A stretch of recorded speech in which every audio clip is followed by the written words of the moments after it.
Comme il est beau ton jour, Seigneur, comme il est frais et léger, sans besogne, car tu ne peines pas, mais tu projettes ta joie en monde dans le ciel. Comme il est pur ton jour, Seigneur. Je suis venu ici pour te chercher, et je te trouve ailleurs tout aussi bien. Que seulement ta joie me touche en plein cœur. Je t'offre une couronne, un rameau d'heures et d'amour. Elles ont passé monotones, mais j'écoutais chanter ton jour. Il est descendu de la crête, grand oiseau échappé du nid, et j'ai vu rire le poète attentif à son moindre cri. Il s'est arrêté près des sources, bavardant comme un écolier, puis folâtrant de mousse en course, il a baisé tous les halliers. Il conquit la plaine et l'espace sans te reconnaître pourtant. Alors il s'est voilé la face pour t'accueillir moins éclatant. Et tu parus sur la terrasse où nul n'en était prévenu, tel un sourire de la grâce sur les seins du lilas chenu. Tu parus. Pourquoi me distraire? La cloche a sonné mon bonheur, et ma vie est une prière qui redit ce qu'a dit la fleur. Tu parus. Pourquoi me distraire? La cloche a sonné mon bonheur, et ma vie est une prière qui redit ce qu'a dit la fleur. Mes amis, je voudrais aujourd'hui plus que jamais que notre rencontre soit une rencontre où les paroles prononcées engendrent le silence, le recueillement, l'amour. Les hommes parlent trop. Les hommes parlent tant qu'ils ne savent plus écouter au fond d'eux-mêmes la voix de l'Éternel, qui aujourd'hui comme autrefois et comme toujours s'élève et parle. La voix de l'Éternel parcourait le jardin vers le soir. C'est un des premiers versets bibliques. Au 3e chapitre du livre de la Genèse, il faut apprendre à écouter le Seigneur selon lui et non pas selon nous.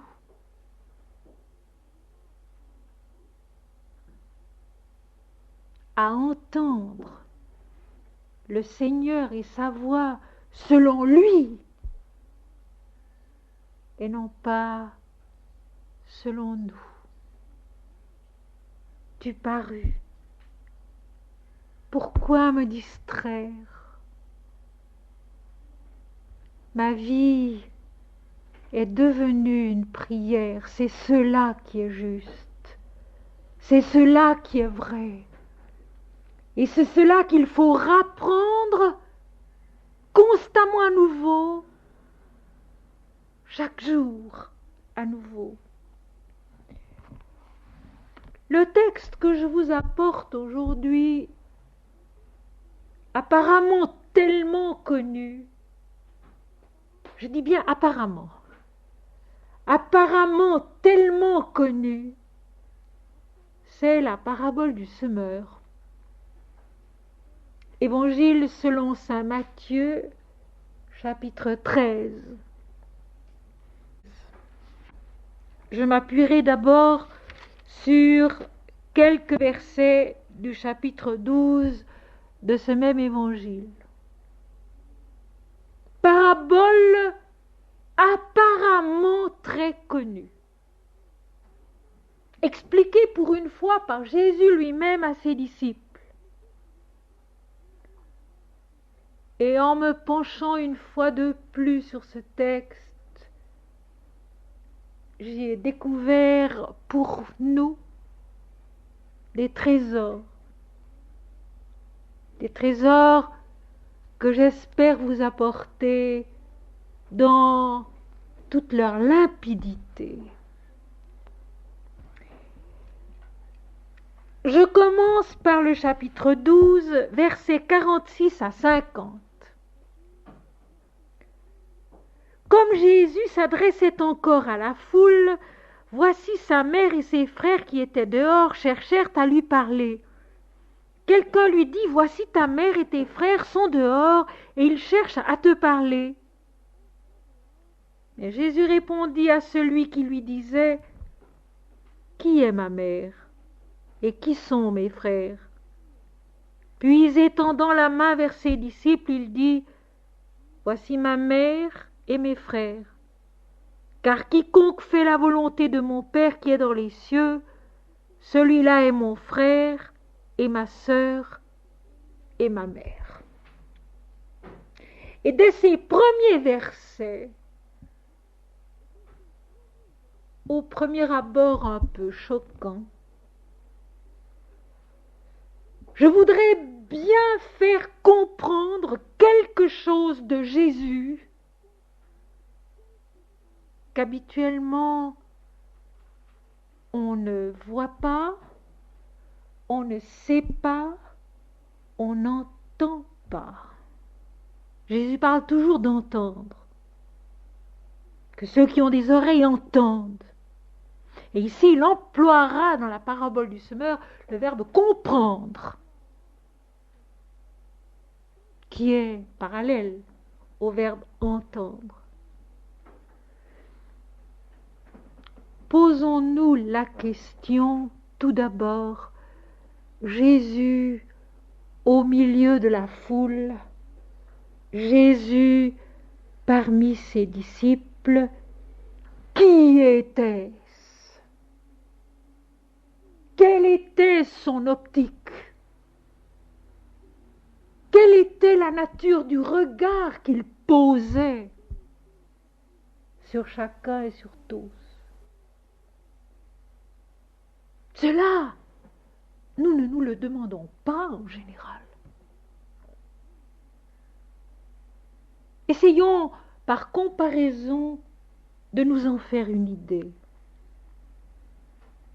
À l'heure actuelle, dans l'Inde, vit encore une Ma Anandamayi, une mère divine. Eh bien, cette Ma Anandamayi, comment regarde-t-elle ceux qu'elle voit venir à elle? Quelles sont les réponses qu'elle donne? Quelle est son optique? Quel est le point de vue du haut duquel elle parle quand elle parle? Ce n'est pas celui des hommes, c'est celui de l'esprit, au-delà, très, très, très au-delà de toutes nos rumeurs et de toutes nos considérations. Ma parle du haut de cette fusion de sa conscience avec celle du divin. Et Jésus aussi parlait, regardait, instruisait du haut de cette fusion de sa conscience avec le divin. Alors, le texte que je viens de lire Une préférence entre sa famille charnelle et ses disciples? Une distinction entre sa mère qui est Marie, ses frères et ses disciples? Il dit dans l'Évangile selon saint Jean au chapitre 15, « Ce n'est pas vous qui m'avez choisi, c'est moi qui vous ai choisi » en s'adressant à ses disciples. Croyons-nous que le divin, que l'éternel ait des préférences, fasse des distinctions comme nous? Et cela surtout à la fin de ce chapitre 12, dans lequel il y a ces deux célèbres versets qu'on ne cite jamais, versets 31 et 32. C'est pourquoi je vous dis, tout péché et tout blasphème sera pardonné aux hommes, mais le blasphème contre l'Esprit ne sera point pardonné. Quiconque parlera contre le Fils de l'homme, il lui sera pardonné, mais quiconque parlera contre le Saint-Esprit, il ne lui sera pardonné ni dans ce siècle, ni dans le siècle à venir. Parler contre le Saint-Esprit, c'est parler contre l'unité de la vie. C'est parler contre son essence, son origine, sa vérité, qui est Dieu, qui est un. L'Éternel est un, dit le Deutéronome, chapitre 6, verset 4. Alors, les derniers versets de ce chapitre 12, c'est clair. Jésus ne distingue pas. Jésus n'oppose pas sa famille terrestre à ses disciples, qui en sont au même point, entre nous soit dit. Les disciples ne comprennent pas plus Jésus que la foule ou que sa famille. Mais les disciples représentent un plan de la conscience de chacun, un plan de notre conscience, le plan où l'homme essaye de suivre et de comprendre l'esprit. C'est là qu'est toute la différence. Et la phrase de Jésus, « Quiconque fait la volonté de mon Père qui est dans les cieux, celui-là est mon frère, ma sœur et ma mère », n'est pas dite contre sa famille, mais pour faire sentir l'unité de toute l'existence, l'unité de toute l'humanité. Et faire la volonté du Père qui est dans les cieux, mes amis, c'est très simple. C'est marcher dans la direction de la communion. C'est marcher dans la direction de l'unité. C'est marcher dans la direction d'une compréhension sans préférence, d'une maîtrise de soi où nous n'avons ni attirance ni répulsion, où nous ne jugeons pas, mais où face à toute la misère du monde, nous n'opposons qu'un seul mot, Dieu. Au chapitre 8 de l'Évangile selon saint Jean, dans une longue, très longue et fastidieuse discussion entre le Christ et les pharisiens, les Juifs, Jésus dit à un moment donné, « J'aurais beaucoup de choses à dire sur vous et à juger, mais je ne suis pas venu juger. Je vous dis que le Père est vrai. » Face à toute la souffrance, à toute la misère, à toutes les disputes, à toutes les perplexités du monde, un seul mot, un seul nom, Dieu est Dieu seul. Mais Dieu comment? Dieu quelqu'un? Dieu, un personnage semblable à nous. Dieu, une sorte de titan avec beaucoup de qualités, beaucoup d'attributs. Dieu, comme nous ne le connaissons pas, mais dont nous sommes l'image, car il est l'authenticité, car il est l'être. Dieu vers qui nous devons grandir, à quoi nous devons aspirer. Et c'est une indication précieuse que donne là Jésus. Quiconque fait la volonté de mon Père qui est dans les cieux est mes frères, mes sœurs, ma mère. L'humanité est une seule et même vie, dont le rôle est de faire la volonté du Père qui est dans les cieux. Pourquoi le Père qui est dans les cieux? Ce ciel, c'est le ciel de la conscience. C'est le sommet de notre intelligence, qui n'est pas faite de l'intellect seul, qui n'est pas faite du mental seul, mais qui est faite de toute notre nature, et nous allons le voir tout à l'heure. Comprendre, c'est naître avec tout ce que nous sommes à cette unité où, en marchant vers la lumière, guidés par la lumière, nous sommes de la chair même de Jésus. Ses frères, ses sœurs, sa mère, son Père, puisque moi et le Père, nous sommes un, dit Jésus. À la fin de ce chapitre, l'unité incarnée de Dieu dans la vie est admirablement établie. Jésus fait comprendre, après avoir dit ce qu'il a dit au début du chapitre, Jésus fait comprendre que tout est un, que tout est Dieu, qu'il est lui-même la substance de notre être, la vie de notre vie, l'intelligence de notre intelligence, l'esprit de notre esprit, l'âme de notre âme. Pourquoi nous acharnons-nous à diviser? Pourquoi nous acharnons-nous à opposer?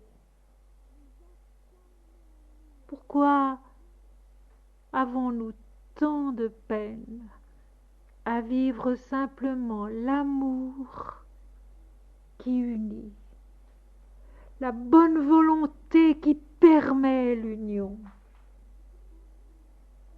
l'humilité qui grandit l'amour, le calme, le silence qui nous enfante à une vision des choses tout à fait différente de ce que nous faisons d'habitude. Nous le voyons nous-mêmes.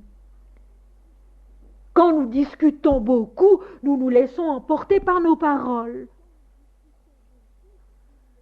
Quand nous nous taisons, l'Esprit peut parler en nous. L'Esprit peut révéler cette unité de vie qui est représentée par Jésus, dont nous sommes tous, les frères, les sœurs, la mère, le Père, et ici-bas les disciples. Le véritable disciple, c'est un plan de notre conscience qui a le désir, puis la volonté de suivre l'enseignement de Jésus. Mais ici, j'ajoute quelque chose. C'est un travail qui nous est demandé. Cela ne se fait pas tout seul. Il faut vouloir s'y mettre, s'y tenir, continuer pour pouvoir progresser. Il ne sert à rien de lever les yeux au ciel et d'espérer que ça se passe un jour. Il faut se mettre à travailler, à étudier les textes, à les comprendre si possible, du haut de l'esprit et non pas du bas de notre humanité, à aimer la vie comme étant la manifestation du Seigneur, le don du Seigneur, nous allons le voir. Et à progresser sur un chemin de lumière, de joie, de vérité, d'amour. La patience et la vérité dans l'effort qui conduit à la joie, c'est ainsi que j'intitulerai la parabole du semeur que nous allons maintenant lire ensemble dans le chapitre 13 de l'Évangile selon saint Matthieu. La patience et la vérité dans l'effort qui conduit à la joie. Patience d'abord envers nous-mêmes. Si nous ne sommes pas patients envers nous-mêmes, si nous n'apprenons pas à être patients avec nous-mêmes, nous ne pouvons pas l'être avec les autres. La première école, c'est en nous. Le premier endroit où nous sommes disciples et où nous devons l'être, c'est avec nous-mêmes. Nous accepter tels que nous sommes, en nous efforçant de progresser, mais en ayant confiance en nous-mêmes parce que Dieu est en nous et que le vrai travail, c'est lui qui le fait.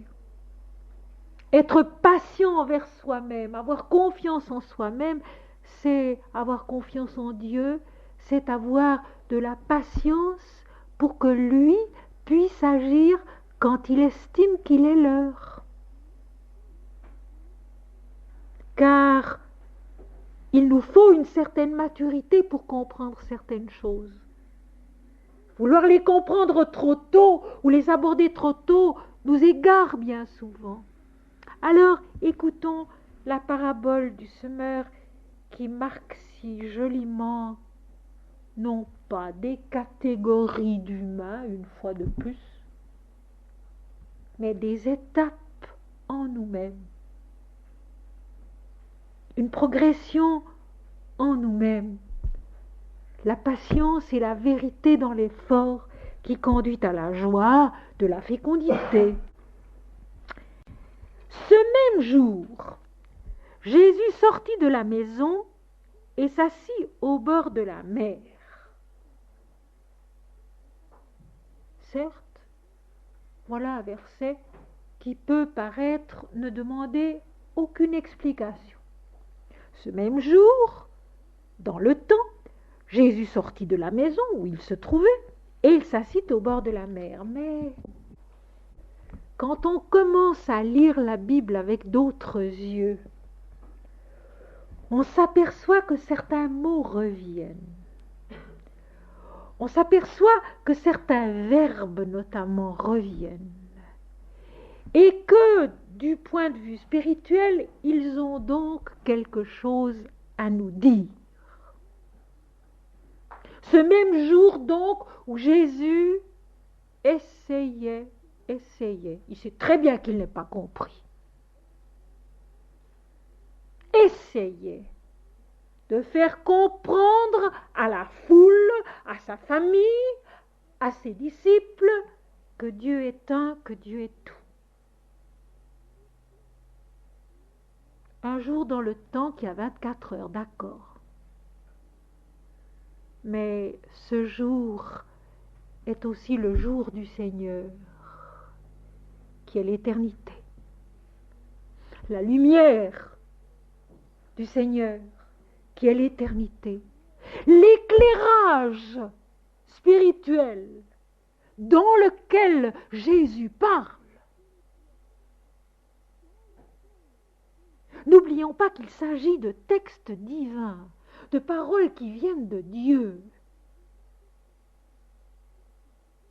Alors, il faut essayer de les comprendre d'une façon vaste, d'une façon profonde, d'une façon infinie, et ne pas les ramener à l'étroitesse d'un moment. Ce même jour dans lequel Jésus parle, c'est la lumière de l'Esprit, qui est indivisible et qui est éternelle. Et quand Jésus sort de la maison, il sort de son intimité avec le Père. Il sort de sa méditation pour se répandre dans l'humanité, pour parler à la foule, pour lui expliquer le mystère de l'unité divine. Sa maison à lui, c'est toutes les maisons du monde, mais c'est surtout sa communion avec le Père. Notre maison à nous, c'est aussi d'abord la communion avec le Père. Là où nous sommes chez nous, c'est au-dedans de nous-mêmes, dans le silence d'une fusion qui vient du cœur, qui vient de l'âme, qui vient de l'esprit, avec la lumière divine qui nous habite. C'est là que nous sommes bien. C'est là que nous sommes en paix. C'est là que nous sommes en sécurité. Jésus qui sort de la maison, sort de sa communion avec le Père pour apporter le témoignage de cette communion à la foule qui est là, dispersée devant lui. Il s'assied au bord de la mer. La mer est un élément mystique très important des Écritures. C'est cette grande surface mouvante sous laquelle se meuvent tous les inconnus de notre subconscient, de notre inconscient. Jésus s'assied face à cette surface mouvante qui représente la conscience de l'humanité et tout ce qu'elle cache. Et puis, nous avons ici trois éléments qui sont trois éléments importants précisément de la méditation, c'est-à-dire d'une disposition intérieure, d'une disposition du vrai disciple pour écouter et pour comprendre. Une grande foule s'étant assemblée auprès de lui, il monta dans une barque, il s'assit, toute la foule se tenait sur le rivage. La grande foule, bien sûr, c'était les personnes assemblées là. Mais nous sommes au-dedans de nous-mêmes une grande foule. Et nous n'y pensons pas. Nous sommes les héritiers de tant de siècles, de tant de générations, de tant d'impulsions, de tant d'éléments dont nous ne sommes pas les maîtres. Et que Jésus ici convoque, assemble, réunit.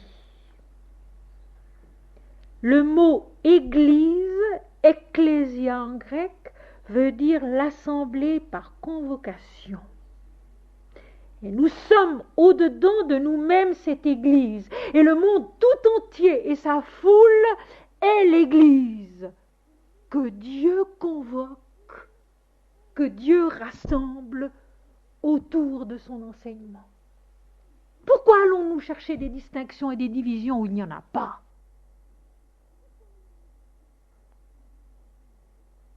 L'Église, c'est l'assemblée des hommes par convocation.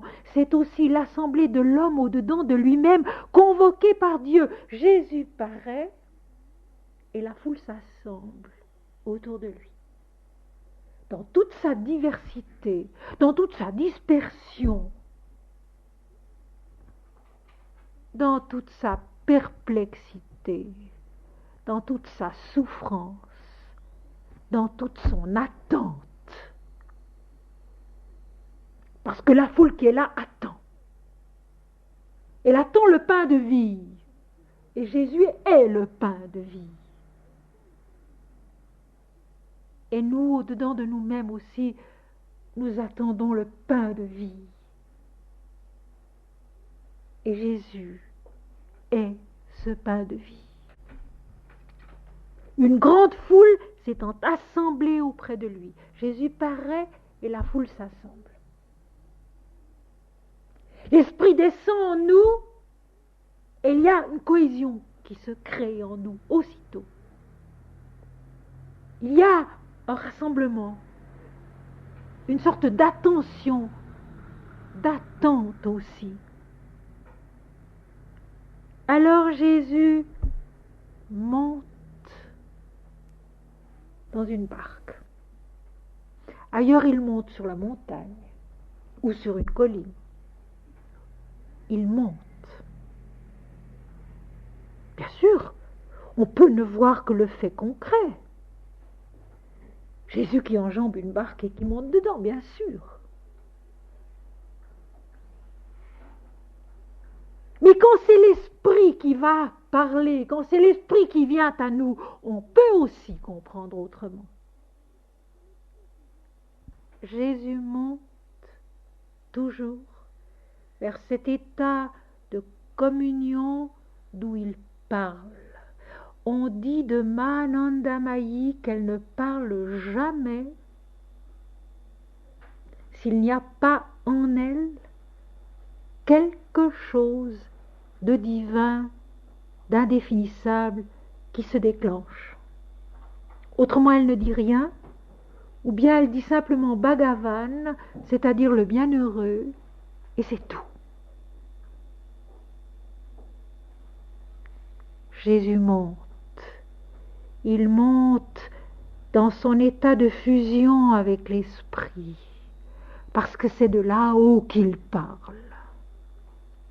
Et il faut que cela se produise en lui. En tant qu'être incarné sur la terre, il a beau être Dieu, il est soumis à la loi de l'incarnation. Et par conséquent, ce n'est pas du haut de son mental humain qu'il peut parler comme il le fait. Il doit lui aussi, et c'est pour ça qu'il est le chemin, faire l'effort de s'élever, de monter, pour pouvoir parler du haut de. Premier élément de la méditation, monter.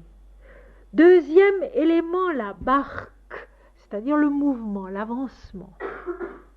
Il avance, il s'éloigne un peu du bord pour pouvoir contempler la foule tout entière. Et puis il s'assied. L'immobilité, le recueillement intérieur, dans cette espèce d'éloignement, les trois éléments de la méditation y sont d'une façon magnifique. L'élévation de l'esprit, un certain recul pour voir, pour pouvoir contempler, pour pouvoir avoir une idée juste, et puis l'immobilisation. Et c'est de là que Jésus va parler. Toute la foule se tenait sur le rivage.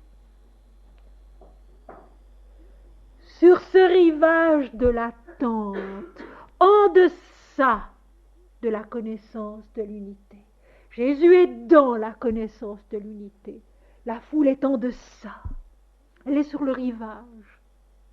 Elle attend de pouvoir passer elle aussi, de pouvoir monter elle aussi, de pouvoir s'éloigner elle aussi, de pouvoir contempler elle aussi.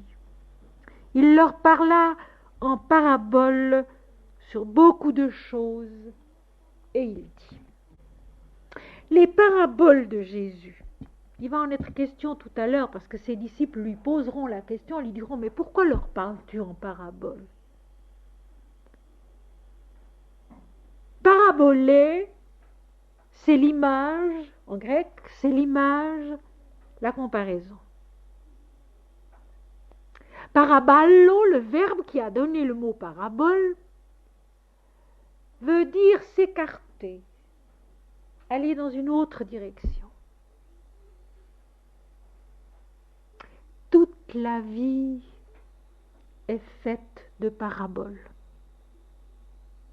Toute la vie est faite d'images. Et quand Jésus parle en parabole, il ne fait que respecter le statut de l'existence qui à la fois cache et révèle par des images qui ont l'air de s'écarter de la vérité, de s'éloigner de la vérité, et qui en réalité nous les donnent, nous les apportent, nous les rendent compréhensibles. Jésus parle en parabole de beaucoup de choses. Il explique longuement, semble-t-il, et notamment, il leur parle du semeur. Un semeur sortit pour semer. Comme il semait, une partie de la semence tomba le long du chemin, les oiseaux vinrent et la mangèrent. Au verset 19, donc plus loin, s'expliquant à ses disciples, il dit ceci: lorsqu'un homme écoute la parole du royaume et ne la comprend pas, le malin vient et enlève ce qui a été semé dans son cœur. Cet homme est celui qui a reçu la semence le long du chemin. Nous allons nous attarder maintenant à ces deux versets. Le semeur, c'est la vie. Le semeur, c'est Dieu. À chaque instant, la vie sème dans notre conscience, dans notre cœur, dans notre être, dans notre existence, des éléments qui peuvent germer, fructifier, donner beaucoup de fleurs, ou beaucoup de fruits, ou pas du tout. Et celui qui écoute la parole et qui la reçoit le long du chemin, ce n'est pas quelqu'un, c'est nous-mêmes, nous tous. Dans l'état de conscience où nous sommes indifférents à ce que Jésus appelle la parole du royaume et qui est la parole de l'esprit. Pourquoi? Parce que nous sommes, nous, engagés ailleurs, marchant sur une autre route.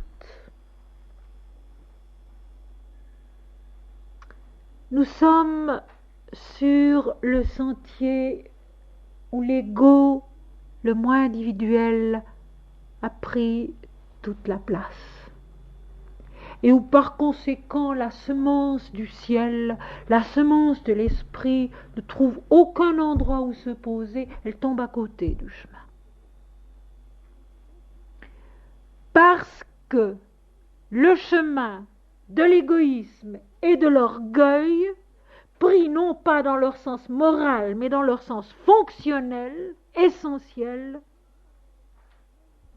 ne peut pas recevoir la semence de l'esprit. C'est un sol dur où rien n'entre. Et encore au chapitre 8 de l'Évangile selon saint Jean, Jésus aura cette parole très significative. Vous ne pouvez pas m'écouter parce que ma parole ne pénètre pas en vous. C'est au verset 37, je crois. Vous ne pouvez pas m'écouter parce que ma parole ne pénètre pas en vous. Et quand il n'y a en nous que moi, effectivement, la parole ne peut pas pénétrer en nous. La parole du royaume. Il faut déjà je dirais, de notre part, une certaine détente. Et si j'emploie ce mot, c'est que nous vivons dans la tension permanente. Dans la tension T-E-N-S-I-O-N. Nous vivons dans la tension permanente. Et que cette tension n'est pas favorable à l'écoute de la parole, à la réception de la semence. Parce que la parole de Jésus, la parole de Dieu, la parole de vérité, c'est une semence qui doit pouvoir pénétrer en nous, se nourrir de ce que nous sommes et ensuite lever. Alors il y a une certaine opposition entre les deux versets. Dans le premier, un semeur sortit pour semer. Comme il semait, une partie de la semence tomba le long du chemin. Donc le long de ce chemin du moi individuel où ne peut rien pénétrer, les oiseaux vinrent et la mangèrent. Dans l'explication du Christ, lorsqu'un homme écoute la parole du royaume et ne la comprend pas, le malin vient et enlève ce qui a été semé. Cet homme est celui qui a reçu la semence le long du chemin.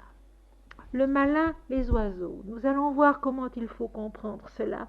Mais ici, Jésus a une parole explicative qui est très claire. La semence, c'est la parole du royaume. C'est la parole de vérité. C'est la parole de lumière qui est opposée à l'ignorance, à l'obscurité du moi individuel, de l'ego, qui ne la comprend pas. Pourquoi ? Parce que tout étant ramené au moi individuel seul, cette révélation de l'unité de toute la vie, de la lumière de toute la vie, de la divinité de toute la vie, est incompréhensible. Ne la comprend pas. Et alors Jésus donne la clé de cette incompréhension. Le malin vient, le malin, c'est l'ego mental. L'ego mental qui se prend à son propre piège, qui ramène tout à soi et qui par conséquent fait s'en aller tout ce qui ne le concerne pas. Le malin, le mensonge du moi individuel. Nous ne sommes pas ce moi individuel qui est l'image de Dieu. Notre authenticité, c'est Dieu. Notre vraie nature, c'est le divin. Et nous l'oublions. Le malin vient et enlève ce qui a été semé dans le cœur. Nous avons donc ici la clé à la fois de l'incompréhension et de la compréhension. Le cœur fait partie du mental. C'est aussi un élément du plan mental de l'être, mais qui a la possibilité justement de se dépasser, qui a la possibilité de comprendre plus haut et de s'élever par la consécration, par l'adoration, par l'amour. Donc nous avons là un élément très précis. Notre cœur, souvent, voudrait comprendre, serait disposé à comprendre. Mais c'est notre mental dualiste, intellectuel qui l'en empêche. La parole est semée dans notre cœur, comme dans l'Apocalypse, le livre de la révélation divine en l'homme. La voix de la révélation s'adresse à l'ange de chaque église, au plan conscient qui est capable de comprendre, qui est capable de vivre, qui est capable de réaliser. En n'importe quel homme, le cœur peut comprendre la parole de Dieu, à condition qu'on laisse à ce cœur la possibilité de s'exprimer, la possibilité de se développer, la possibilité de se donner. Autrement, le malin, c'est-à-dire le moi mental, centré sur soi, prisonnier de soi, enlève la semence qui apparemment est perdue, mais elle ne l'est pas en réalité, parce que les oiseaux viennent et la mangent. Et les oiseaux montent dans le ciel. Ils rendent la semence à son origine, non pas seulement dans l'univers, mais en nous-mêmes. Et nous pouvons mesurer par là l'immensité du pardon. L'immensité du pardon divin. L'ego n'a pas reçu la semence. Il est un caillou dur. La semence a glissé le long du chemin. Le moi individuel a emporté la semence, mais les oiseaux viennent, la mangent et la retransportent au ciel d'où elle vient. Et ce ciel n'est pas seulement le merveilleux ciel bleu que nous voyons aujourd'hui au-dessus de nos têtes. Ce ciel, c'est avant tout le sommet de notre conscience. Donc la semence n'est même pas perdue pour nous. Telle est l'immensité de la miséricorde divine. Telle est l'immensité du pardon. Ce retour toujours possible à notre origine où la semence demeure. La semence n'est jamais perdue. Et l'apparente opposition entre les deux versets devient une explication merveilleuse. Le malin qui enlève de notre cœur la semence qui y est tombée, c'est, vu de l'esprit, l'âme. Les oiseaux qui emportent à son origine la semence qui ne meurt jamais, qui ne diminue jamais, qui nous attend au fond de nous, au sommet de nous-mêmes, et qui est le pardon de Dieu à l'intérieur de notre vie. Une autre partie tomba dans les endroits pierreux, où elle n'avait pas beaucoup de terre. Elle leva aussitôt parce qu'elle ne trouva pas un sol profond. Au verset 20, celui qui a reçu la semence dans les endroits pierreux, c'est celui qui entend la parole et la reçoit aussitôt avec joie. Mais il n'a pas de racine en lui-même, il manque de persistance, et dès que survient une tribulation ou une persécution à cause de la parole, il y trouve une occasion de chute.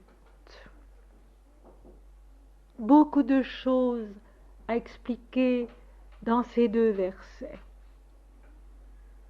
C'est une autre étape de nous-mêmes. Ce n'est pas quelqu'un d'autre, c'est une autre étape de nous-mêmes. Parce que ce combat contre le moi individuel, contre l'ego, il occupe toute notre existence et il comporte justement ces différentes étapes. Et puis nous retombons dans la première ou dans la seconde ou dans la troisième pour monter, pour retomber. Le travail est long, il est lent, il est difficile. Les endroits pierreux, c'est un commencement de compréhension spirituelle en nous. Un commencement d'abandon à ce qui dépasse notre moi individuel. Un commencement d'acceptation de faire cet effort qui demande beaucoup de patience et de vérité de notre part. La semence je dirais tout simplement l'enseignement de la vie. L'enseignement de la vie, qui pour chacun est différent. Les éléments qui nous instruisent et qui nous éclairent. L'enseignement de la vie tombe dans notre cœur, dans notre intelligence, et il trouve tout de même un terrain qui n'est plus fermé. Un terrain qu'il accepte un peu, qui s'en réjouit même. Et la graine semble lever aussitôt. Mais je l'ai dit déjà tout à l'heure, et c'est ça, je trouve, qui est merveilleux. La semence de l'esprit, la semence de Dieu tombe en nous, mais elle se nourrit de ce que nous sommes. Elle se nourrit de ce que nous sommes. Ça ne se fait pas par hasard ou par miracle. Ça se fait à partir de notre authenticité, à partir de ce qui est vrai en nous. Et si nous avons encore un terrain qui n'est que modestement favorable, eh bien, l'enseignement de la vie, la semence de Dieu, l'enseignement de l'esprit, lèvera, mais lèvera un peu. C'est toujours ça. C'est toujours ça. Et il faut déjà s'en réjouir. Au lieu de le mépriser en disant mais c'est trop peu, c'est rien du tout. C'est toujours ça. Quand quelqu'un est gravement malade et que les progrès de la guérison sont lents et difficiles à obtenir, lents et difficiles à maintenir, on se réjouit du moindre progrès. Il en va de même en ce qui concerne notre texte. Cet endroit pierreux où la semence trouve un sol trop peu profond, où elle ne peut pas avoir des racines assez grandes, a tout de même permis une certaine éclosion. Et une éclosion de cette sorte n'est jamais perdue. C'est déjà un pas, c'est déjà un petit degré, un petit avancement vers la lumière de l'esprit. Celui qui a reçu la semence dans les endroits pierreux, c'est celui qui entend la parole et la reçoit aussitôt avec joie. Mais il n'a pas de racine en lui-même, donc la semence ne peut pas se nourrir de grand-chose en lui, puisque la semence se nourrit de ce que nous sommes. Il manque de persistance, il manque d'endurance. Et dès que survient une tribulation ou une persécution à cause de la parole, il y trouve une occasion de chute. Et l'explication habituelle, c'est toujours de croire que la tribulation, la persécution vient du dehors, vient des autres. C'est en nous-mêmes. C'est en nous-mêmes que vient la tribulation et la persécution et l'occasion de chute. Dès que la mise en pratique de la volonté du Père qui est dans les cieux, dès que la mise en pratique de la parole de l'Esprit nous pose un problème intérieur, comme nous n'avons pas encore assez de force, nous ne persistons pas. Mon Seigneur et mon Dieu, mon Seigneur et mon Dieu, notre Père qui es aux cieux, notre Père qui es aux cieux, Jésus-Christ, Fils de Dieu, aie pitié de nous. La répétition inlassable de la prière, ce ça les racines qui peu à peu deviennent profondes. Swami Vivekananda disait, il a fallu 24 Bouddhas pour arriver au dernier, qui a été le grand Bouddha, celui qui a apporté lui aussi la parole de vérité dans le monde. C'est un long et lent travail où il faut de la persistance, de l'endurance, de la persévérance pour que les racines puissent peu à peu se fortifier, trouver le sol nécessaire, ce sol qui s'améliore avec notre piété. La semence de l'esprit a besoin de notre piété pour croître. Mananda Mayi dit 1 quart d'heure chaque jour. 1 quart d'heure de méditation chaque jour, c'est peu. Mais c'est au moins ça. Veillez et priez sans cesse, dit Jésus, car vous ne savez ni le jour ni l'heure où viendra le Seigneur. Il faut préparer la bonne terre que nous allons trouver tout à l'heure. Elle ne se fait pas toute seule. Il faut la préparer. Mais dès que survient une tribulation ou une persécution, il y trouve une occasion de chute. Et je répète, la tribulation, la persécution, elle est en nous-mêmes. C'est en nous que sont les occasions de chute. L'extérieur n'a d'influence sur nous que si nous sommes faibles. Les circonstances, mes amis, nous n'y pouvons souvent rien. Mais ce que nous pouvons, c'est nous rendre maîtres de nous-mêmes et par conséquent des circonstances. Même dans la maladie, même dans la souffrance, même dans la faiblesse. Mon Seigneur et mon Dieu, mon Seigneur et mon Dieu, notre Père qui es aux cieux. Ça, c'est la préparation de la bonne terre.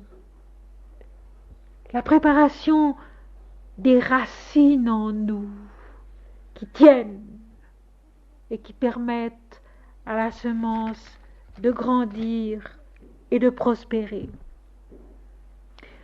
Dans la première explication, de nouveau la même opposition, et c'est pourquoi j'ai attendu de vous la lire.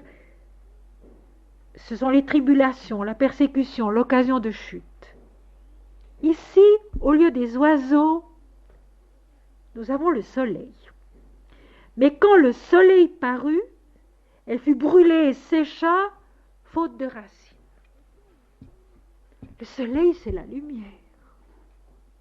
Le soleil, c'est la vie. Le soleil, c'est Dieu qui reprend la semence, qui la garde en soi, pour qu'elle soit là, comme une promesse, comme une miséricorde, comme un pardon, à l'heure où dans notre conscience, la terre sera devenue bonne. Le soleil qui dessèche ramène à sa lumière ce qui est venu de sa lumière. Ce que l'oiseau rapporte dans le ciel rend à Dieu ce qui est venu de Dieu, qui n'est par conséquent pas perdu en nous-mêmes, qui attend l'heure du pardon, l'heure de la miséricorde, l'heure de redescendre une nouvelle fois dans la conscience humaine. Une autre partie tomba parmi les épines. Les épines montèrent et l'étouffèrent. L'explication est celle-ci. Celui qui a reçu la semence parmi les épines, c'est celui qui entend la parole, mais en qui les soucis du siècle et la séduction des richesses étouffent cette parole et la rendent infructueuse. Là aussi, j'aimerais creuser un peu plus qu'on ne le fait d'habitude. Cette semence qui tombe dans les épines, c'est la semence qui tombe dans notre conscience, qui a déjà fait des progrès. Elle a reçu la semence le long du chemin de son ego, qui était trop dur pour la recevoir. Elle a reçu la semence dans les pierres d'un terrain encore peu fertile, mais qui commence tout de même à s'éveiller à la vie. Maintenant, c'est parmi les épines. Et pour qu'il pousse des épines, il faut déjà que la terre ait une certaine profondeur, une certaine capacité de production. La parole de Dieu descend, elle pénètre en nous, mais quoique déjà conscient de sa valeur, quoique déjà prêt à accepter son influence dans notre vie, les soucis du siècle, qui sont encore des soucis qui viennent de l'ego, les tracas quotidiens, l'excès de travail sur le plan matériel, les angoisses, les craintes du lendemain, et puis aussi l'attrait des richesses, la séduction des richesses, le besoin, le désir de posséder, empêchent la semence de se développer vraiment. Elle est étouffée par nos soucis légitimes, mais qui prennent trop de place. Et ceci, disons que c'est le cas le plus fréquemment. Il y a déjà un certain éveil, il y a déjà une certaine bonne volonté, il y a déjà une certaine préparation, un certain amour, mais les soucis du siècle, j'allais dire, qui ne nous laissent plus une seconde de répit si nous nous laissons prendre par eux. La radio, la télévision, les journaux, plus une seconde de répit si nous ne nous en défendons pas. Distiller 24 heures sur 24 de tous les coins du globe les soucis du siècle d'une part et la séduction des richesses d'autre part. Elles sont de taille, les épines. Et effectivement, si nous ne sommes pas très attentifs, si nous ne nous défendons pas, si nous ne nous gardons pas, avec l'aide de la parole, instant après instant, il nous étouffe. Et la semence de l'esprit reste sans production réelle. C'est celui qui entend la parole, mais en qui les soucis du siècle, la séduction des richesses étouffent cette parole et la rendent infructueuse. Nous possédons la parole. Nous possédons une grande profusion de paroles de vérité. Une grande richesse de révélations divines, spirituelles. Mais cette grande richesse, ce don de vie divine ne peut pas être fructueux à cause justement de tous ces autres éléments qui prennent trop de place. Enfin, une autre partie tomba dans la bonne terre, elle donna du fruit, un grain 100, un autre 60, un autre 30. Celui qui a reçu la semence dans la bonne terre, c'est celui qui entend la parole et la comprend. Il porte du fruit, un grain en donne 100, un autre 60, un autre 30. Et il y a dans cette dégradation une leçon aussi à laquelle nous allons nous arrêter un peu. Mais tout d'abord la bonne terre. Tout à l'heure, je vous ai déjà dit, la bonne terre se prépare.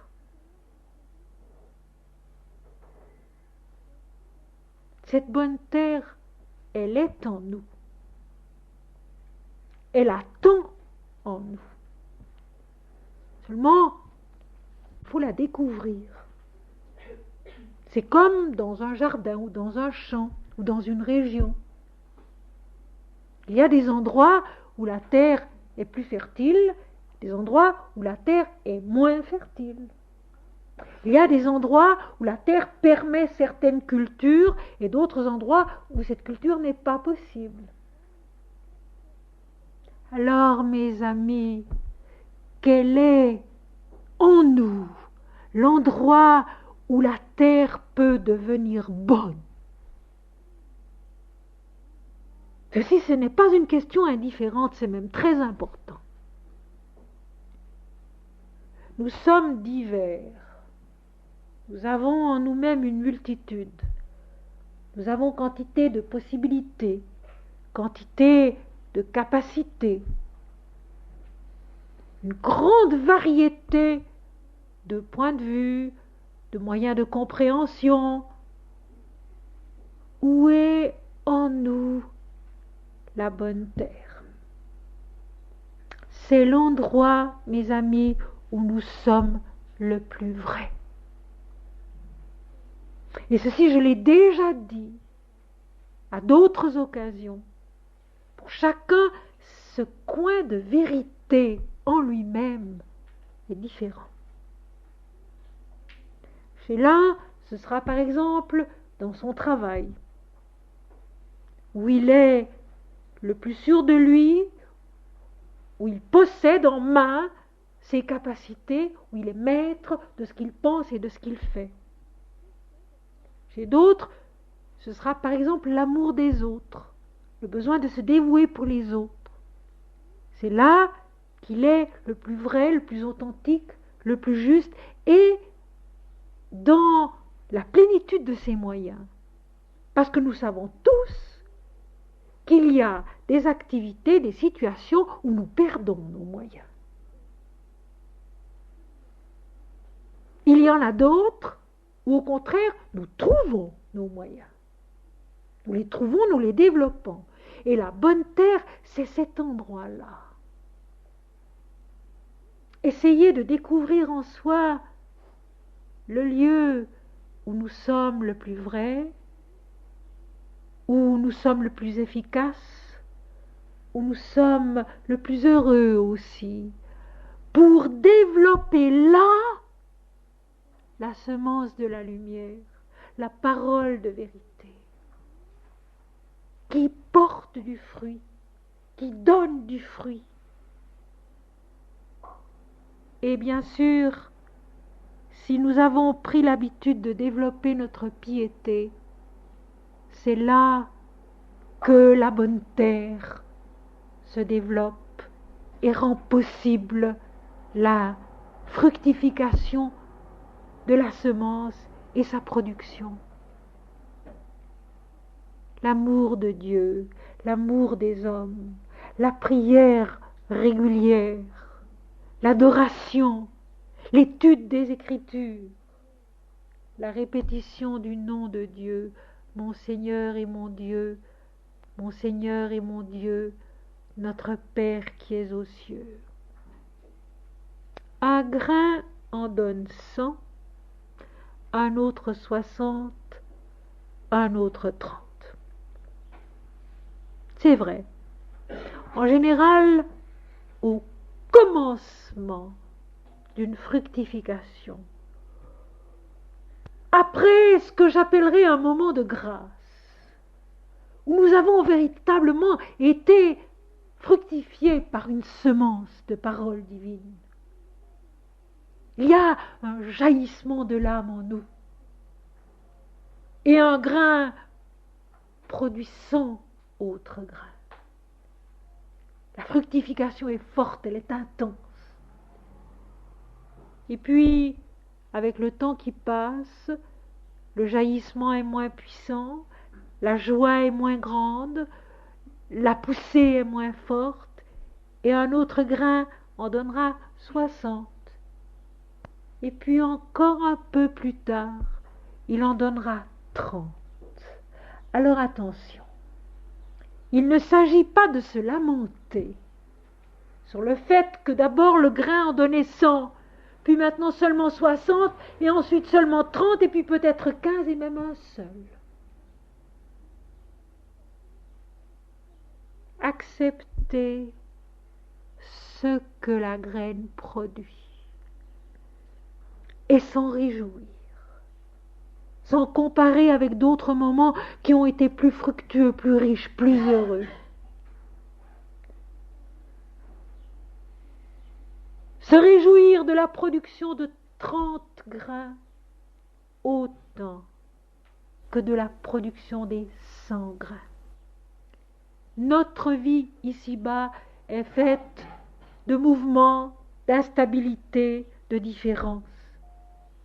Il y a des moments spirituels très intenses où nous avons vraiment l'impression que notre âme rayonne de ce qu'elle a reçu.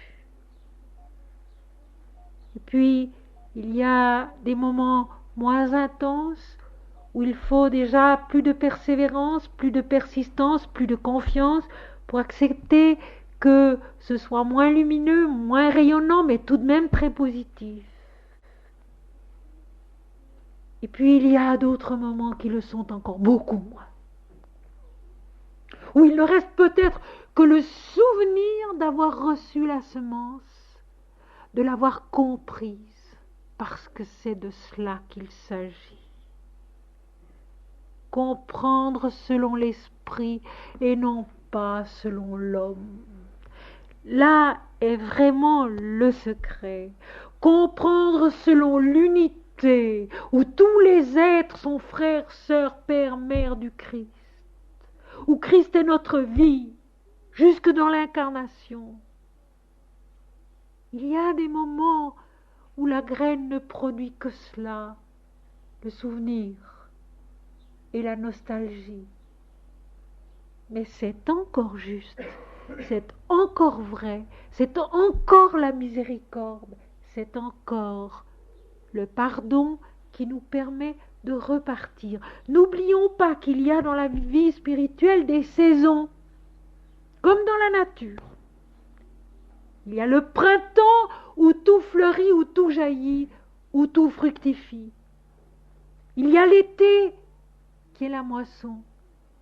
Il y a l'automne où la terre se recueille et renferme en soi-même sa semence pour pouvoir produire au printemps prochain. Et il y a l'hiver.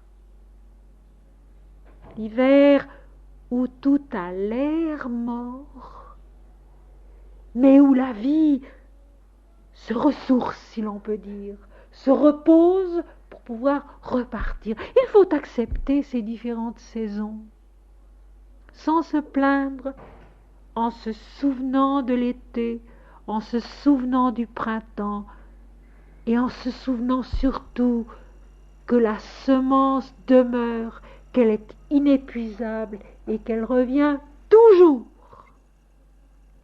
quand on la demande avec un cœur sincère. Et Jésus termine, comme dans l'Apocalypse, que celui qui a des oreilles pour entendre, entende. Que celui qui est capable de comprendre selon l'esprit et non pas selon l'homme. Plus nous sommes centrés sur l'homme, et moins nous trouvons de solutions à ses problèmes. Il faut s'en souvenir de cela. Plus nous sommes centrés sur l'homme, et moins nous trouvons de solutions à ses problèmes. Plus nous sommes centrés sur Dieu, et plus l'allègement vient, plus la possibilité d'une transfiguration se révèle. Entendre, c'est-à-dire comprendre selon cette unité de l'esprit que Jésus est venu manifester sur la terre, parce qu'il est la révélation de Dieu en l'homme, c'est la vraie compréhension. Verset 10. Les disciples s'approchèrent et lui dirent « Pourquoi leur parles-tu en parabole ?» Jésus leur répondit « Parce qu'il vous a été donné de connaître les mystères du royaume des cieux et que cela ne leur a pas été donné. » La réponse de Jésus ici, au premier abord, peut surprendre. Parce que nous savons bien que les disciples, pas plus que la foule, ne comprenaient vraiment ce que Jésus disait. Peu avant sa mort, Jésus le leur dira « J'ai encore beaucoup de choses à vous dire, mais vous ne pouvez pas les porter maintenant. Je vous enverrai l'Esprit de vérité qui vous conduira dans toute la vérité. Ce n'est pas encore fait. » Et dans les Actes des Apôtres, on s'aperçoit bien qu'il y a encore un grand chemin à faire pour que les disciples eux-mêmes comprennent un peu ce que Jésus est venu apporter et enseigner. Mais le disciple, ce n'est pas l'homme debout devant Jésus. Le disciple, c'est en nous un plan de conscience. Un plan de conscience qui essaye de suivre le chemin de la lumière, d'écouter et par conséquent de devenir une compréhension de la parole de l'unité divine. Il vous a été donné de connaître les mystères du royaume des cieux et que cela ne leur a pas été donné. Les plans inférieurs de la conscience, le physique, le vital mental, n'entendent pas l'esprit. Ils seront entraînés au moment de l'accomplissement final, qui est Vendredi Saint, qui est Golgotha, qui est la mort à soi, la victoire de l'esprit dans l'incarnation, mais en tant que tels, ils ne peuvent pas comprendre le langage de l'esprit et ils ne le comprennent pas. Pourquoi ? Parce que dès lors qu'ils le comprennent, la vie sur la terre n'a plus de sens, elle n'existe plus. Ils ont un travail à faire sur le plan où ils sont. Il vous a été donné de connaître les mystères du royaume des cieux et que cela ne leur a pas été donné. Le disciple regarde au maître. Le disciple se détourne des choses visibles qui passent pour essayer de connaître les invisibles qui sont éternels. Il n'est pas encore arrivé, mais il essaye de dépasser l'image pour connaître l'être. Ce que ne font pas les plans inférieurs qui subsistent dans la forme, dans le nom de la matière. Et maintenant, ce fameux verset 12, si difficile à admettre, si difficile à comprendre, car on donnera à celui qui a, et il sera dans l'abondance, mais à celui qui n'a pas, on ôtera même ce qu'il a. Parole qu'il faut comprendre selon l'esprit. On donnera à celui qui a, et il sera dans l'abondance, mais à celui qui n'a pas, on ôtera même ce qu'il a. Alors je veux d'abord expliquer cette seconde partie, qui se comprend très bien de notre point de vue spirituel. L'ego, le moi individuel, qui domine les plans inférieurs de la conscience, le physique, le vital mental, doit perdre sa prérogative. C'est une nécessité. Le moi individuel, qui n'a pas la compréhension de l'esprit, doit perdre sa prérogative, Donc, dans la parole de Jésus, il n'y a rien de ce qu'on essaye parfois d'y voir et d'y expliquer. À celui qui n'a pas, on ôtera même ce qu'il a. Il faut toujours voir le tout. Celui qui, c'est un plan de notre conscience. Le moi individuel, l'ego, sur les plans où il n'a aucune compréhension spirituelle. Celui-là, en effet, il faut lui enlever son importance. Il doit perdre sa prépondérance. On lui ôtera même ce qu'il a. C'est ça la transfiguration, c'est ça la sanctification, c'est ça la délivrance. La délivrance du bien et du mal, la délivrance des dualités. On donnera à celui qui a et il sera dans l'abondance. Celui qui a déjà un petit commencement d'éclosion spirituelle en recevra davantage et il sera toujours plus dans l'abondance. Il y a une progression dans la lumière. Cette merveilleuse progression dont il est question tout au long des hymnes védiques. Un peu d'éveil de l'âme produit tant de grâce. C'est vrai. Un peu d'éveil de l'âme produit tant de grâce. Tandis que les plans inférieurs qui sont murés dans leur ignorance, dans leur incompréhension, dans leur nuit, doivent perdre leur prérogative en nous. C'est le travail de la prière. Et cette parole de Jésus, qui a l'air dure, peut être ramenée à cette parole-ci de Saint Jean-Baptiste. Il faut qu'il croisse et que je diminue. Il faut qu'il croisse et que je diminue. On donnera à celui qui a, c'est la croissance de Dieu en l'homme. Mais à celui qui n'a pas, on ôtera même ce qu'il a, c'est la décroissance de la prépondérance de l'ego humain en l'homme. C'est pourquoi je leur parle en parabole, parce qu'en voyant, ils ne voient point, et qu'en entendant, ils n'entendent ni ne comprennent. Les yeux du corps voient le jour qui se lève, mais il est bien rare qu'ils voient Dieu en ce jour qui se lève. Les oreilles du corps entendent les bruits de la vie, le chant des oiseaux, le murmure des eaux, mais il est bien rare qu'elles entendent le Seigneur dans ces eaux. Et pourtant,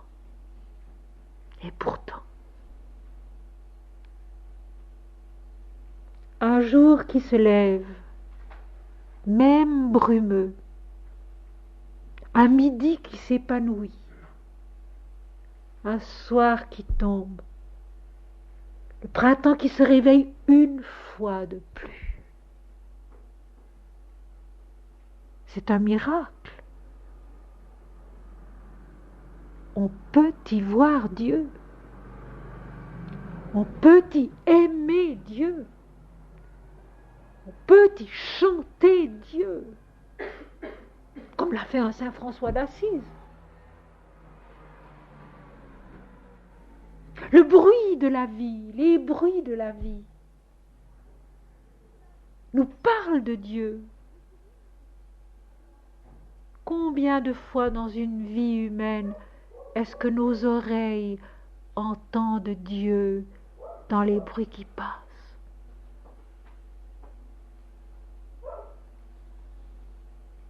Et je veux vous donner ce soir ceci.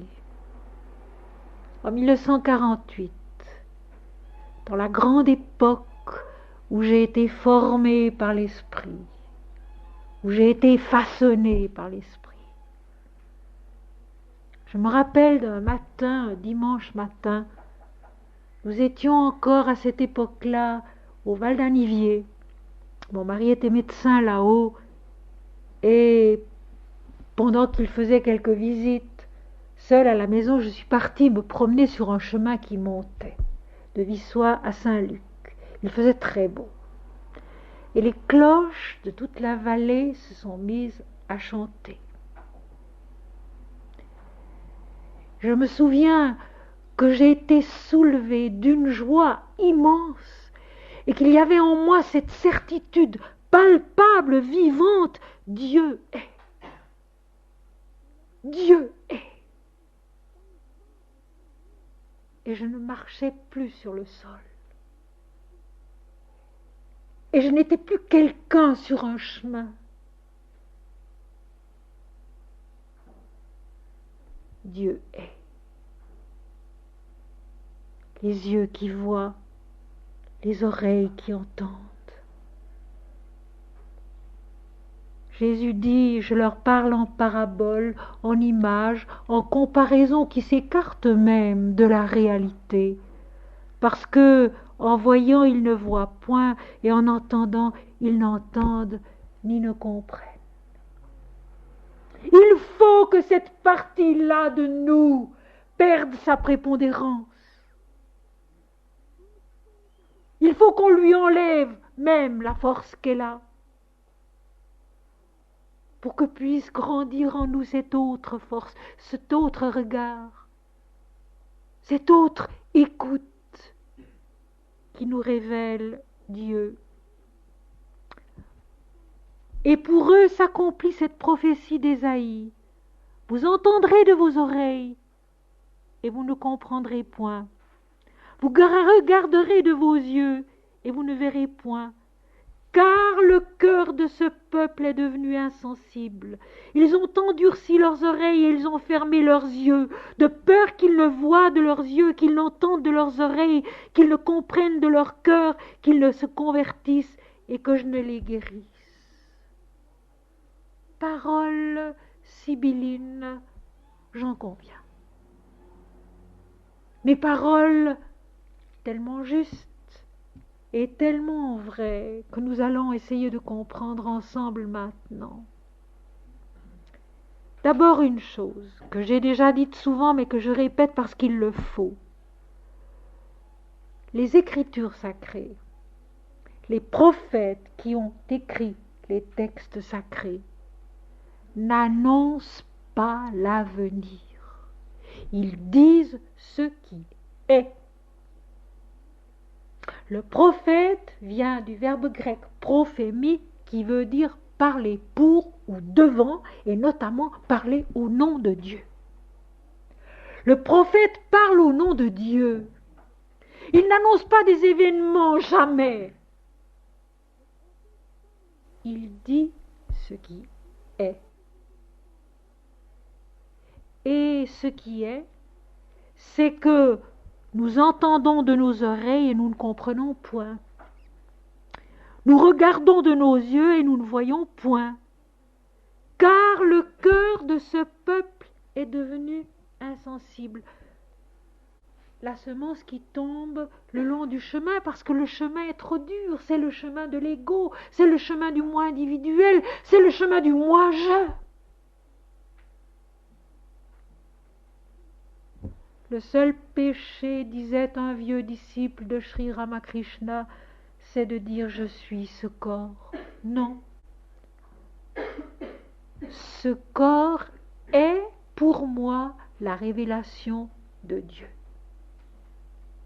Ce corps est pour moi la révélation de Dieu. Le chemin, la terre où doit tomber la semence et porter du fruit. Quand le cœur devient insensible, plus rien n'y pénètre et surtout pas l'esprit. Parce que l'esprit nous laisse libres. Il ne s'impose pas à nous. Il s'offre à nous. Il se donne à nous. Jésus est là. Jésus est là, il est présent devant la foule. au milieu de ses disciples. Il est là, et sa présence, ça devait être quelque chose. Jésus est là, il est donné au monde. Et sa seule présence rayonne de la vérité de la parole. Sa seule présence manifeste que Dieu et l'homme sont un, que nous sommes tous les fils du Père le vivant, comme le dira Thomas dans son évangile. Mais ce peuple, et ce peuple, ce n'est pas le peuple d'Israël, c'est l'humanité tout entière, a endurci son cœur, qui est devenu insensible, et par conséquent la parole de vérité n'y pénètre point. Ils ont endurci leurs oreilles, ils ont fermé leurs yeux, de peur de voir de leurs yeux, de peur d'écouter de leurs oreilles, de peur que le moi individuel perde ses prérogatives et son règne ici-bas. Satan, qui séduit toute la terre, et qui est le moi individuel, qui est l'ego, qui séduit toute la terre. L'homme veut régner d'une façon ou d'une autre, et d'abord régner sur soi-même. L'homme veut régner et d'abord régner sur soi-même, alors que sa vérité, c'est de s'abandonner à la puissance de son origine qui est Dieu. C'est là qu'il est libre. C'est là qu'il est heureux. C'est là qu'il est fécond et qu'une semence donne 100 semences, ou 60, ou 30, de peur qu'ils ne comprennent de leur cœur, de peur d'accepter humblement de renoncer à soi. Non pas moi, Seigneur, mais toi. Non pas l'homme, Seigneur, mais Dieu. L'Éternel est un, l'Éternel est tout. Et l'homme passe son temps à se battre contre cette évidence et à vouloir régner là où il y a un souverain merveilleux, la lumière de l'Esprit, la vérité de l'Éternel. Qu'il ne se convertisse, qu'il ne se détourne du moi individuel, de l'ego, pour se tourner vers l'esprit, pour se tourner vers l'invisible, plus réel que le visible. Et que je ne les guérisse. Cette fameuse guérison, cette guérison qui reviendra au dernier chapitre de l'Apocalypse dont nous parlions la dernière fois. La guérison de l'homme, c'est la délivrance de soi. La guérison de l'homme, c'est non pas moi, Seigneur, mais toi. Il faut que tu croisses et que je diminue. C'est ça la guérison de l'homme, la guérison de tous ces maux, quelles que soient les conditions dans lesquelles il se trouve. Non pas moi, mais toi, Seigneur, de peur qu'ils ne se convertissent et que je ne les guérisse. La seule conversion de l'homme, c'est de se détourner de l'apparence qui change pour se tourner vers l'intérieur qui est stable et qui est Dieu. Je ne suis pas ce corps, je ne suis pas ce nom, je ne suis pas cette personne individuelle qui passe et qui mourra un jour et qui sera oubliée. Mais ce qui subsiste de chacun, c'est Dieu, c'est l'Esprit, c'est la lumière de la vie qui est une, notre guérison, c'est Dieu et Dieu seul. Heureux sont vos yeux parce qu'ils voient et vos oreilles parce qu'elles entendent. Je vous le dis en vérité, beaucoup de prophètes et de justes ont désiré ce que vous voyez et ne l'ont pas vu, ont désiré entendre ce que vous entendez et ne l'ont pas entendu.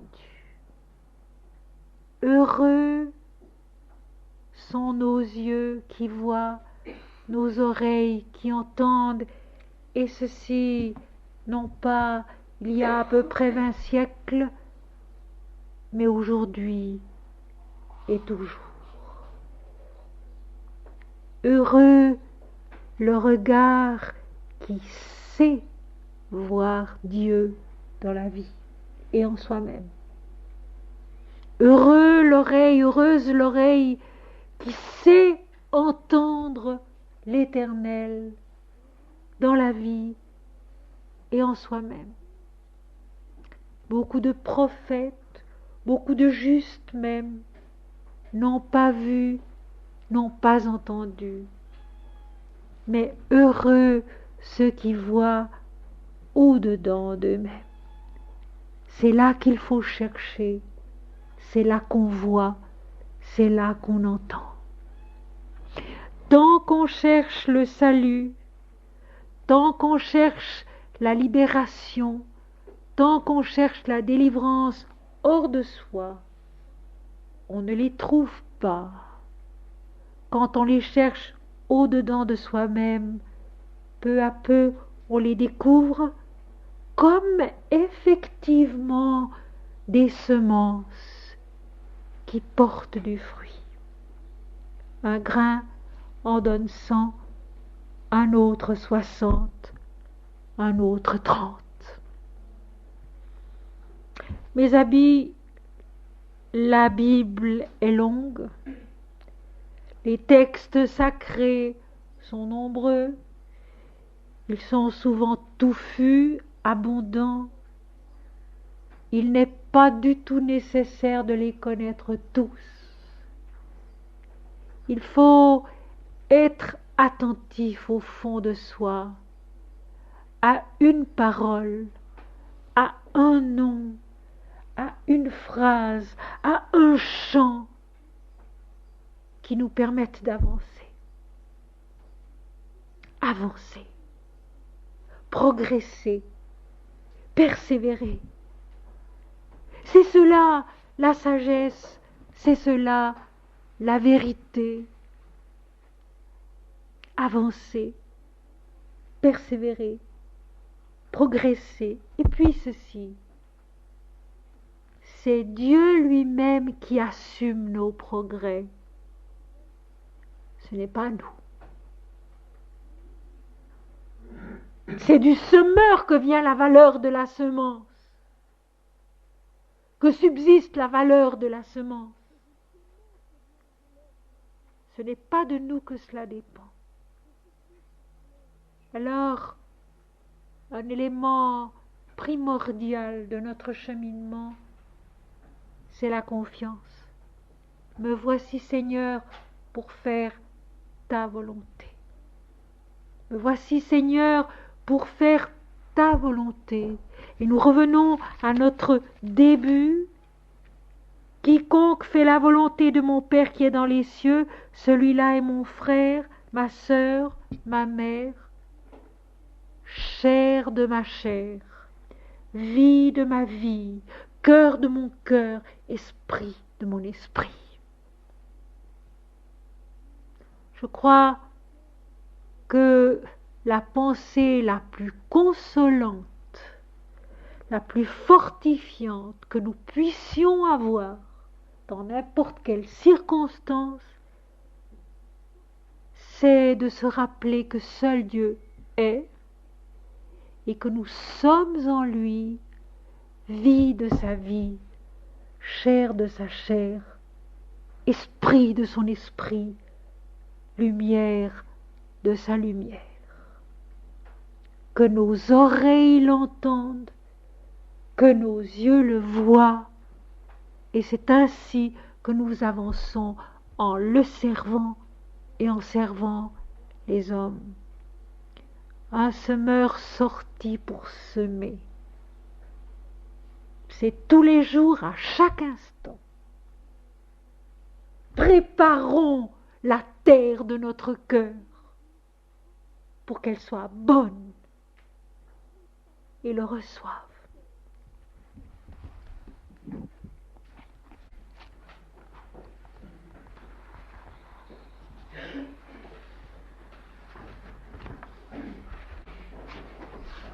La Bible est un yoga, un chemin qui conduit l'âme incarnée vers son accomplissement dans l'absolu. Une telle compréhension des textes sacrés ne va pas à l'encontre des récentes découvertes scientifiques ni des conquêtes modernes de la psychologie, au contraire.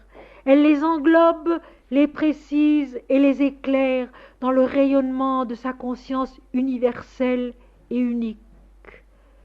La réforme de notre temps est que la foi doit devenir une illumination progressive de la conscience, une lucidité vraie de l'intelligence et non plus l'acceptation passive des dogmes, si beaux soient-ils.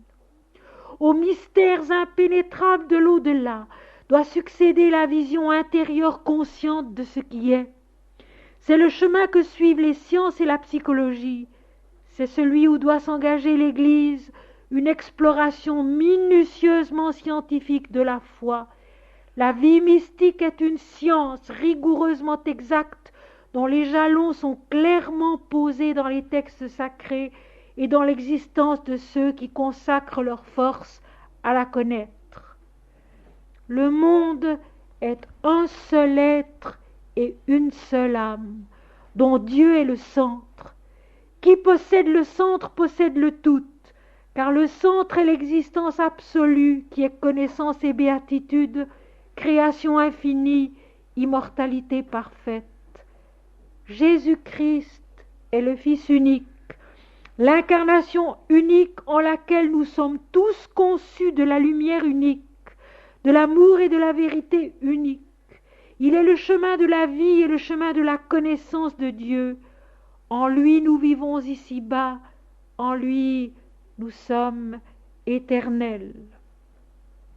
Le mariage mystique de l'âme avec son Seigneur, dont parle sainte Thérèse d'Avila dans les 7 mœurs du château de l'âme, est la fusion consciente retrouvée dans l'unique être divin. L'amour et l'holocauste de saint François d'Assise sont un autre aspect de la même victoire mystique sur l'illusion du monde considéré comme séparé de Dieu. Il n'y a pas de plus grand ou de moins grand, de meilleur ou de pire.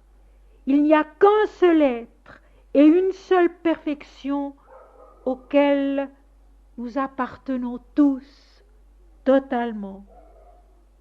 Jésus, lumière de mon âme, resplendis en moi. Remplis mon cœur de ton amour, remplis ma conscience de ta vérité. Ô joie, joie totale et paisible de sa présence. Ceci tiré de mon journal spirituel.